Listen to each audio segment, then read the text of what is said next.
What's up everybody, and welcome back to the channel and to another Outriders video. Today we're going to look at the top 11 legendary weapons in the game according to me. You might be asking, why am I making a video like this now 9 months after the game's been out?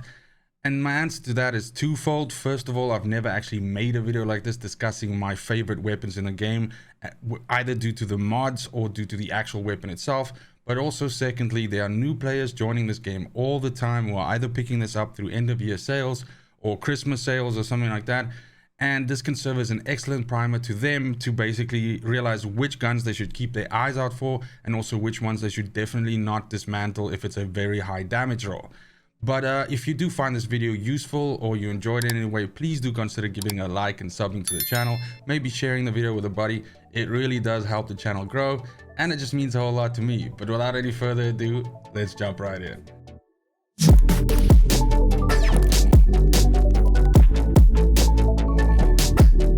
Coming at 11, we have the Deathshield, the grandpappy of them all. The reason why I made a top 11 list is essentially this weapon, because I did feel that it would be a bit of an insult not to include it being so popular at the beginning of the game, when the Fortress mod still added a flat damage increase without any interaction needed from your side. Now that Fortress has been changed, it is not in favor as much anymore and has been replaced by some other shotgun options as well as some other weapon combinations. However, in certain loadouts that I've built and that I maintain, I do still feel that Fortress does have a place due to the fact that it actually adds a little bit of damage mitigation as well as, just raw damage to your build. However, it has fallen out of favor, as I've said, and that's unfortunately why it comes in last space.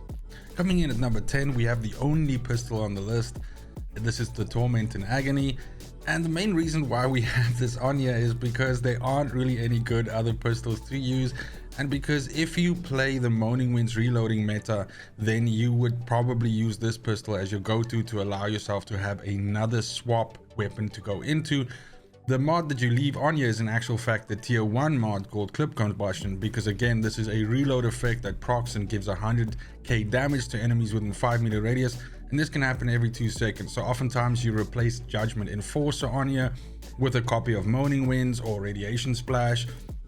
There's also other mods that you can put on here if you want to do some damage in front of you. There's, I think it's Kinetic Stomp. I think I might be butchering the name of that mod, but nonetheless, there aren't really any other good offerings out there, and the only real time that you will be swapping into a pistol is if for some reason you run out of bullets on your other weapons, or if you want to engage the reloading from Clip Combustion, as I've mentioned. Coming in at number 9, we have the Voodoo Matchmaker, which is a legendary assault rifle with a very unique mod on it called Ultimate Damage Link. Now, Ultimate Damage Link links up to 4 enemies, sharing 40% of their weapon damage taken as well as 20% of their anomaly damage taken. And basically, in the debuff meta, which has become very popular now, where groups of players run with one player whose sole job it is to make the enemies take more damage, this essentially just enhances your repertoire of ways of debuffing enemies and making them take more damage from the people in your team. Does it mean that this gun is not useful if you play by yourself? Not at all. It's definitely good, but it absolutely shines more in a co-op environment where especially the enemies live a little longer and have bigger health pools, and so this additional debuff, this additional damage that you can make them take just means more. Now, oftentimes you'll swap out improved vulnerability bullets for something else like maybe Strings of Gauss, which just allows you to also deal more damage to these creatures or enemies that you are essentially linking together. Up next at number 8 is Fatal Symbiont, a legendary submachine gun, which I'm not that in love with in terms of the weapon itself, although I do understand that it is quite popular in the Devastator firepower arena. But the main reason why you would want to pick this up and dismantle it at least once is because you want to get your hands on Dark Sacrifice, which is probably the best ramp up firepower mod that you have in the game. This alongside Killing Spree is staples that you need to include on your weapon if you want to start hitting really high damage values with a Technomancer playing Blighted Rounds, for instance. And this in a combination with other mods is what makes them so fatal in being able to essentially triple or double tap enemies down, especially captains and elites. Now, Strigger, which is the second ability on here, is not that great, and again, like I said, you can absolutely combine Fatal Symbiont with Dark Sacrifice, with something else here, maybe something that gives you more HP. You could also drop another DPS ability like Killing Spree in there, which basically just turns this into a fire hose that deals a whole lot of damage.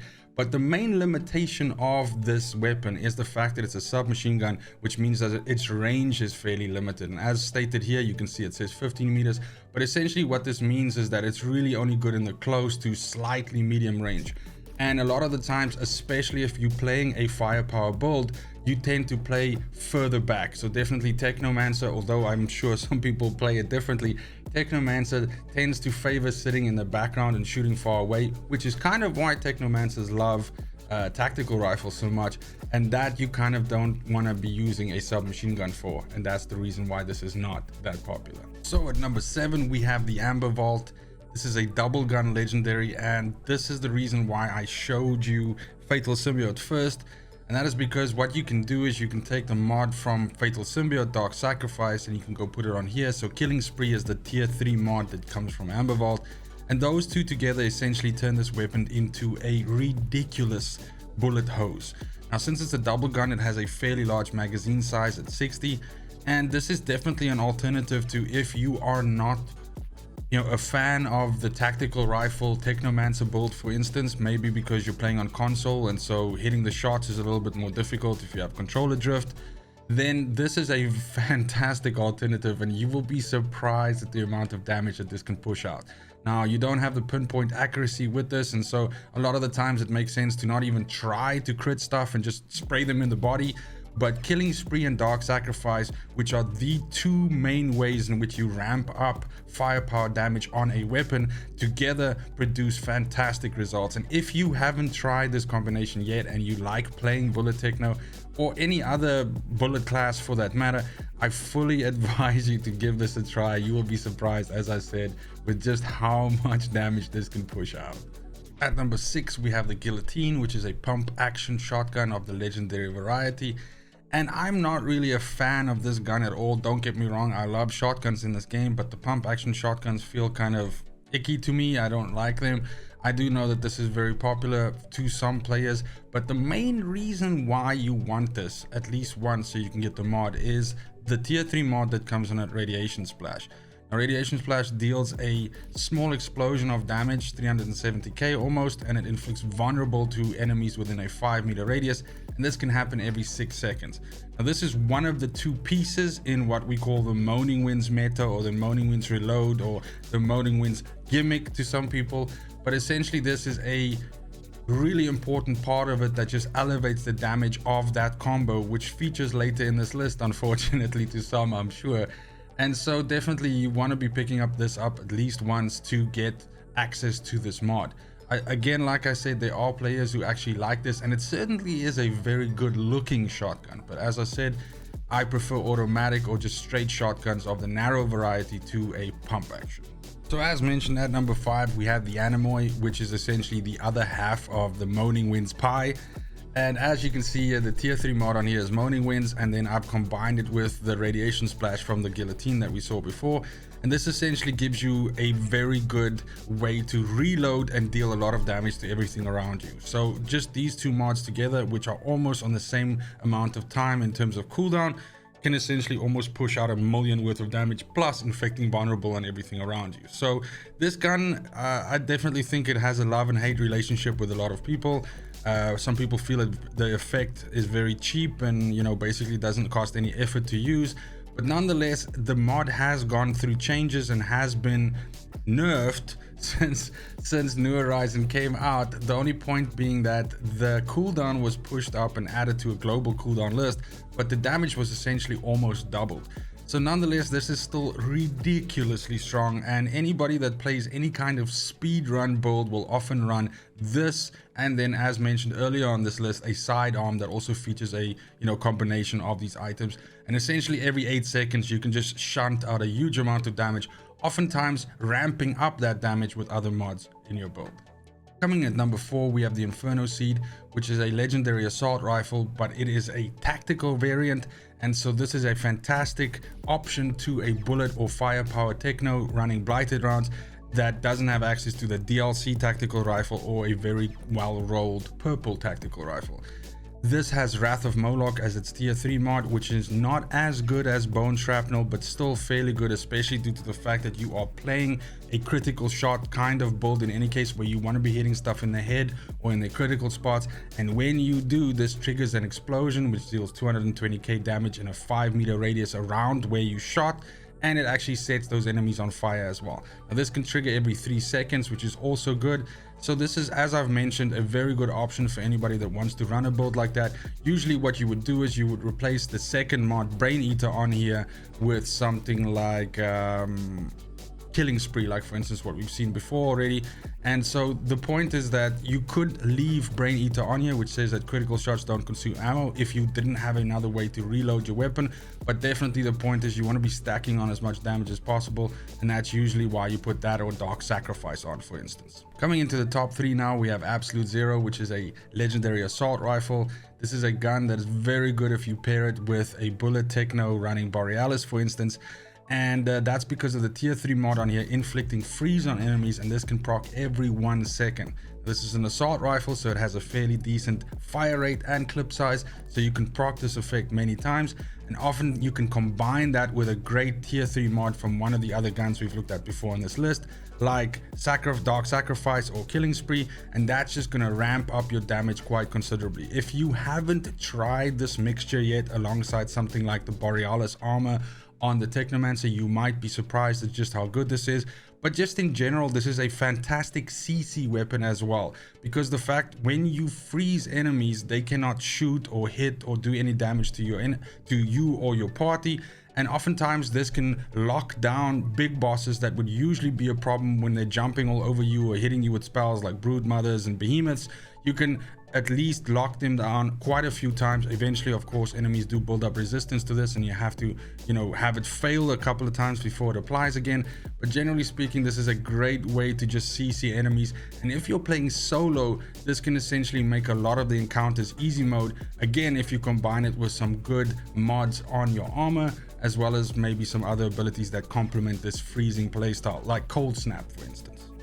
Number 2 on my list is the Damascus Offering, which is a legendary light machine gun, and this has a tier 3 mod called Claymore Torrent on it, which is by far the most used mod in the game right now. I think that's because it was buffed when New Horizon came out, or I think slightly before it actually. But the bottom line is this is an AoE mod which does terrific damage, essentially bringing down these anomaly blades on 4 enemies, and this deals 207 damage to each enemy, and this effect can proc every 2 seconds. Now this is on a light machine gun, which means you can bring a whole shitload of these down in one clip. And what's even more so is when you strip this mod off and put it on shotguns, like for instance a Funeral Pyre, which since you haven't seen it yet on this list, I'm sure you know where it's going, that this just produces ridiculous effects, especially if you shoot it from the hip. But in the case of this particular gun, you can do some spicy things with it. Like for instance, what I do is I use it on a Borealis Techno, or a Borealis build. I actually have this on a Pyromancer using the Borealis set, but essentially using ultimate freezing bullets and Claymore Torrent just locks enemies down with the freezing bullets and then just drop these AoEs on them. So definitely keep an eye out for this. This is an extremely popular weapon just for using the LMG itself, or like I said, for stripping the mod off. And number 1 in the game, according to me right now, is the Funeral Pyre. Probably the reason why I picked this as number 1 is the roll on the weapon doesn't matter at all. What you're looking for is you're looking for the combination of mods that you can stack on it. And that's really what makes this so damn good. You can literally have something with the worst possible roll of 72k or 74k or something like that. And by stacking these 2 mods on, Shadow Comet and Claymore Torrent, you can essentially just decimate large groups of enemies with the AoE that you can pull down on top of them. Now that's due to the fact that this is a shotgun, and so when you shoot, it shoots multiple pellets. When you shoot from the hip, it shoots multiple pellets, and each one of these pellets can trigger the Shadow Comet and the Claymore Torrent effect. So oftentimes in a gunfight, if you run up and there's a bunch of enemies in a group, you can hit them, and this is just going to pull down multiple groups of Shadow Comets and multiple groups of Claymore Torrents on enemies. And these are no slouches. They deal insane amounts of damage, 231k to 3.5 meters every 3 seconds in the case of Shadow Comet. and Claymore Torrent brings down 4 of these within a 6-meter radius, dealing 207, and this is every 2 seconds. This is by far the go-to weapon for any anomaly build in the game right now. At least for me, it's like an auto include for me on any one of those builds, to the point where I think I have 8 funeral pyres running around across my characters at any given time. So definitely give this a try as a combination if you haven't done it yet. Shadow Comet is of course the mod that comes by default on funeral pyre, and then you go ahead and you put Claymore Torrent from the Damascus Offering on there. But as I said, give this a try if you haven't yet. You might just be surprised how much damage this can push out, and it certainly is quite funny, especially if you have multiples of this in a co-op group. It's ridiculous the amount of damage that you can pull down on stuff. And as I said, what really makes it that sexy is the fact that it really doesn't matter if you have a guard roll or not, and that's really not true for a lot of weapons in the list that we've looked at so far, and that's of course why this is so good. So that's it for the video, as well as my list of the top 11 legendary weapons in the game. Let me know which ones you agree on me with. Let me know which ones you would replace with other weapons which you find more useful. But more importantly, just let me know which guns you like using in the game. As always, thank you so much for watching, especially if you made it this far. And it's just super important to me that you have a fantastic morning, a great afternoon, and a super awesome evening wherever you are in the world.